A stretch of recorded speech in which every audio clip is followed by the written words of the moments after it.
Sir మీకు resume ఏం అవసరం లేదు సార్, మీకు ఉద్యోగం ఇచ్చేసాను. మీరు సెలెక్టెడ్ సార్, మీరు సెలెక్టెడ్. మీరు వెళ్ళండి, మీరు వెళ్ళి ఎలా బీటెక్ కూడా చదువుతున్న ఉద్యోగానికి వస్తున్నారు.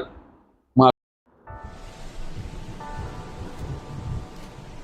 సంజయ్ సార్, సంజయ్ సార్, మురళి గారు ఇవాళ ఆబ్సెంట్ లో ఉన్నారు. చాలా మంది ఇంటర్వ్యూవర్లు వచ్చారనమాట. మిమ్మల్ని ఇంటర్వ్యూ తీసుకోమన్నారు సార్. నన్ను ఇంటర్వ్యూ తీసుకోమన్నారా?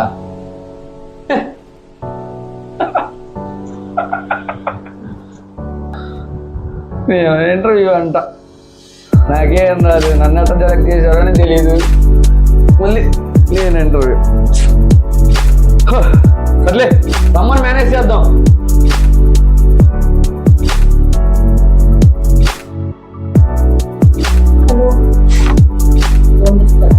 అబ్బో మామూలుగా లేదుగా. ఆ ఉద్యోగం అడిగాలి వాళ్ళ ఇప్పుడు నేను కానీ చూస్తాగా. మీరేం టెన్షన్ పడకండి, నేను ఇప్పిస్తా మీ అందరికీ ఉద్యోగాలు. ఆహా ఆహా మామూలుగా లేరుగా ఒక్కొక్కళ్ళు. ఒకటేమో వర్షాలు రాహు ముహూర్తాలు అనిద్ది, ఇంకోటేమో నైట్ ప్యాంట్ మీద ఫార్మల్ షర్ట్ వేసుకొని ఇంటర్వ్యూకి వచ్చాడు. వీళ్ళ మధ్యలో నేను ఇంటర్వ్యూ. వీళ్ళే ఇలా ఉన్నారంటే ఇంకా హెచ్ఆర్ ఎలా ఉంటాడు. ఆ ఇంటర్వ్యూ క్యాండిడేట్స్ రమ్మనమ్మా.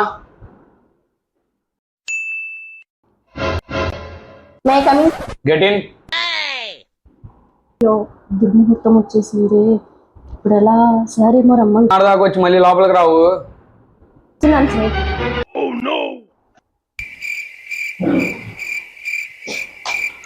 రెజ్యూమ్ అమ్మా. 2 minutes సార్, అంటే దుర్ముహూర్తం వచ్చింది. రెజ్యూమ్ అమ్మా. నువ్వు దుర్ముహూర్తాలు చూసుకుంటానికి వచ్చావా, లేకపోతే ఏం చేసుకుంటానికి, ఉద్యోగం చేసుకుంటానికి వచ్చావా? Sorry sir. సరే వెళ్ళిపోయి ఇంక ఉద్యోగం ఎత్తుకోబో. Sorry sir, sorry sir. Tell me about yourself. My name is Venkata Sri Satyaraga Bala Jyothi Tripura Sai Anjanadevi. మా మాగం నేను అడిగింది నీ పేరు ఒక్కటేనమ్మా. ఇంకో వాళ్ళందరూ వద్దు. అది సర్లే కానీ నీకేమేం లాంగ్వేజెస్ వచ్చమ్మా? తెలుగు, హిందీ, ఇంగ్లీష్, తమిళ్ వచ్చు సార్. ఎందుకమ్మా ఇంకా ఉర్దూ, మలయాళం, తమిళ్ అవన్నీ కూడా నేర్చుకో. నేను అడిగింది కంప్యూటర్ లాంగ్వేజెస్ తల్లి. అవి కూడా తెలియకుండా ఉద్యోగాలకు వచ్చేస్తా సర్టిఫికేట్లు పట్టుకొని ఏం సాధిద్దామో నేను. అసలు నీకు ఈ జాబ్ ఎందుకు కావాలమ్మా? అంటే సార్ మా లవర్ని కలవడానికి రోజు వీలు కుదరట్లేదు సార్. ఇలా అయినా నేను ఈవినింగ్ టైం కలవచ్చు కదా, జాబ్ బంక పెట్టుకొని. సార్ ఇంతకీ నాకు ఈ జాబ్ వచ్చినట్టేనా సార్? నా ప్యాకేజ్ ఎంత సార్?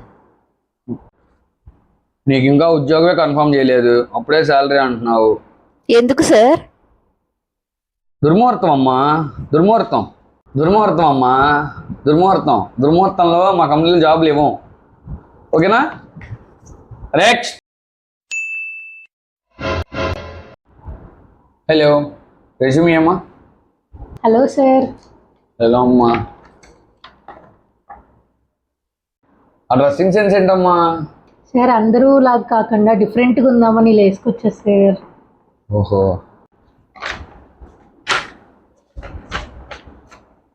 ఏంటమ్మా దీంట్లో? Game certificate, music certificate, dance certificate అన్నీ ఉన్నాయి. మెయిన్ సర్టిఫికేట్ ఏది బీటెక్ది? సార్ నన్ను మా ఇంట్లో వాళ్ళు మోసం చేశారు సార్. ఇంటర్ అయిపోగానే ఇంటర్వ్యూకి వచ్చేసా సార్, జాబ్ వచ్చింది అన్నారని. ఇందుకు బీటెక్ అంటే ఏంటి సార్? బీటెక్ కూడా చదువుతున్న ఉద్యోగానికి వస్తున్నారు. మా కంపెనీ అట్లా. సార్ సార్ సార్ సార్ చింపకండి సార్. చింపితే చింపండి సార్, నా దగ్గర ఇంకా 9 సెట్లు ఉన్నాయి sir. At last. Next.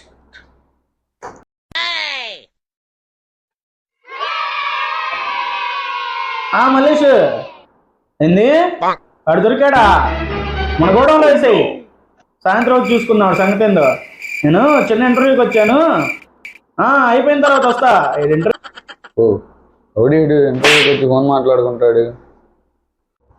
Mallesh ఏంది వాడు రానని మారం చేస్తున్నాడా? లాక్కెళ్ళాడు మన గోడంలో, సాయంత్రం వస్తా. ఒక నిమిషం. ఏం సార్? రెజ్యూమ్ ఇవ్వండి. రెజ్యూమా? ఏంటి ఇప్పుడు రెజ్యూమ్ లేకపోతే ఉద్యోగం ఇవేంటి? మల్లేష్ ఈడెవడో ఉద్యోగానికి వస్తే రెజ్యూమ్ అడుగుతున్నాడు రా. సాయంత్రం ఇంటికి కూడా తీసుకొస్తా, ఇద్దరు సంగతులకే సార్ చూద్దాం. సార్ మీకు రెజ్యూమ్ ఏం అవసరం లేదు సార్, మీకు ఉద్యోగం ఇచ్చేసాను. మీరు సెలెక్టెడ్ సార్, మీరు సెలెక్టెడ్. మీరు వెళ్ళండి. మీరు అలా రా దారికి. ఏ అబ్బయ్యా, నేను ఊర్లో చాలా పలుకుబడి ఉన్నోడిని. నువ్వేం చేస్తానో తెలీదు. సాయంత్రం నేను ఇంటికి వెళ్ళబోయే లోపు నాకు ఉద్యోగం వచ్చిందని చెప్పి పేపరు ప్రెస్ మొత్తం తెలియాలా. ధరుంటే చచ్చిపోయి ఉండేవాడిని. ఎత్తుకెళ్తాడంటే ఎత్తుకెళ్తాడు. కోడిపిల్ల అనుకుంటున్నాను నన్ను. అమ్మ